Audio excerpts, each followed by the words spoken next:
আলোচনা সমালোচনার মধ্যেই অভিনেত্রী রুকাইয়া জাহান চমককে একেবারেই চমকে দিলেন তার স্বামী নাসির।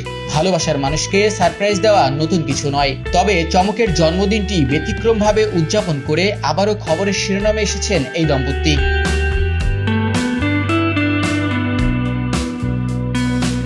কিছুদিন আগে বিবাহ বন্ধনে আবদ্ধ হন দুজন।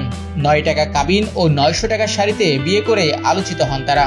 এরপরেই চমকের স্বামীর এর আগে 2 বিয়ে নিয়ে শুরু হয় সমালোচনা। লাইভে এসে 2 বিয়ে ও চমককে নিয়ে কথা বলতেও দেখা যায় নাসিরকে। এসবের মধ্যেই প্রিয়জনের জন্মদিন উদযাপন করলেন নাসির।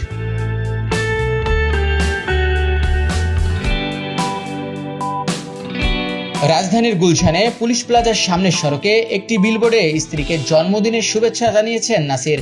সাধারণত এ ধরনের বিলবোর্ড কমার্শিয়াল কাজে ব্যবহার করা হয়, তবে নাসির চেয়েছেন স্ত্রীর জন্য ভিন্ন কিছু করতে, যে কারণে রাজধানীর ব্যস্ত সড়কের পাশে একটি বিলবোর্ডে চমকের বেশ কিছু ছবি ব্যবহার করে স্ত্রীকে জন্মদিনের উপহার দিয়েছেন তিনি।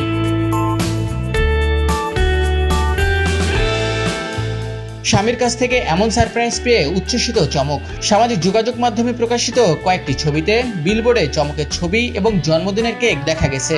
এ সময় নাসিরও তার পাশেই ছিলেন।